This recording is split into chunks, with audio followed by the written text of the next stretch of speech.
I'm Gil Games. Hello, and welcome to another installment of my Let's Read series, where I dump gameplay clips and read the coffee diary. Today, we're playing some Hellmode, the difficulty mod that packs each affected level shoulder to shoulder with... Danger! You can get Hellmode from the Council of Conservers modding Discord. There are links to the server and the original posting of the coffee diary in the description. Alright sir, thank you for the warm-up. Now, let's get us caffeinated.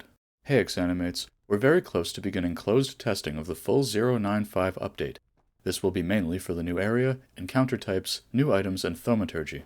While there have been some engine changes, such as rendering optimizations and the new grass and race systems, it's mostly content, and the big changes were already thoroughly tested in the testing branch. We don't expect this to last long, or involve difficult technical issues.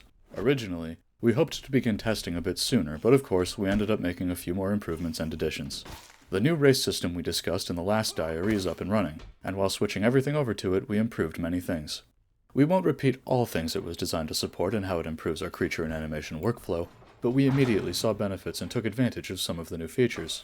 In configuring animations with the new tools and making new animations for the new encounters, we ended up improving many of the older animations too, sometimes because of what the new tools allowed, and sometimes because we noticed some weren't working very well.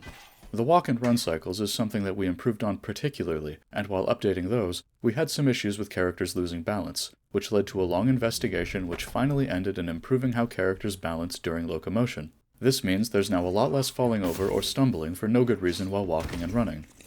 Pog. In animating the new creatures and some new armor, we ran into another production bottleneck that has been a particular annoyance throughout development. Skinning. Skinning is a term for how characters and whatever they're wearing deform as they move. We use a peculiar system of our own design which is optimized for our extremely modular and dynamic armor system, and also to give us very fine-grained control over the behavior of things like articulation in armor.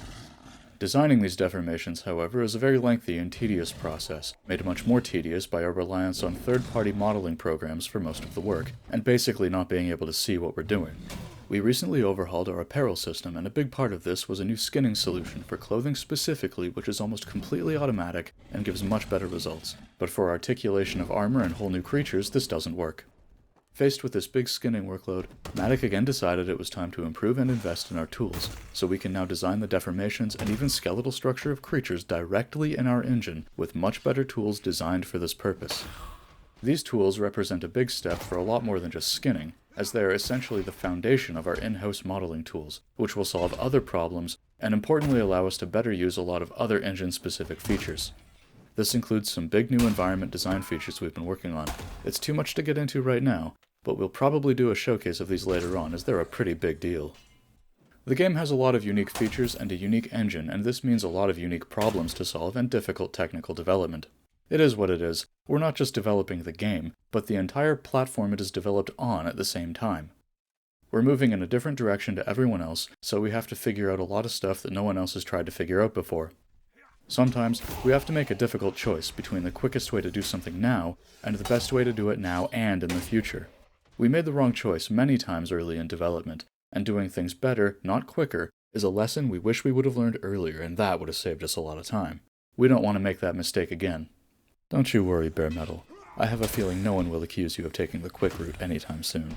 Anyway, no more developing new tools and systems before the update is out, we promise. At this point, we're just wrapping things up, and at most we'll be touching up the content while testing is ongoing. Best, Bare Metal. There's not as much to talk about in this one, but if you thought that would stop me, you've got another thing coming, and that thing is my opinion.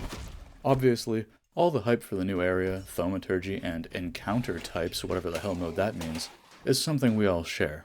Personally, I'm also quite happy to hear about the new walking and running. Since the release of the Gentry, I've been of the mind that the traversal mechanics were not up to what the level design expected of the players. Any of you guys ever seen the pipes of certain death? Or maybe kicked yourselves into a pit? Guess it's back to the archives for me. Even before then, the rounded floors of the sewers ensured that the bulk of the difficulty wasn't in navigation or in fighting ghouls as much as it was staying on your feet. Sure, a little tripping over things here and there can be funny, but there's a point after which it's more annoying than anything else. They're optimistic that closed testing won't take long, but where have we heard that before? It's like that old programmer's song. 99 little bugs in the code, take one down, patch it around 238 little bugs in the code. And that's nobody's fault, it's like they say, it is what it is. All we can do is wait it out together. Soon posting will continue until morale improves. Thanks for listening. This has been Guild Games Hello. Goodbye.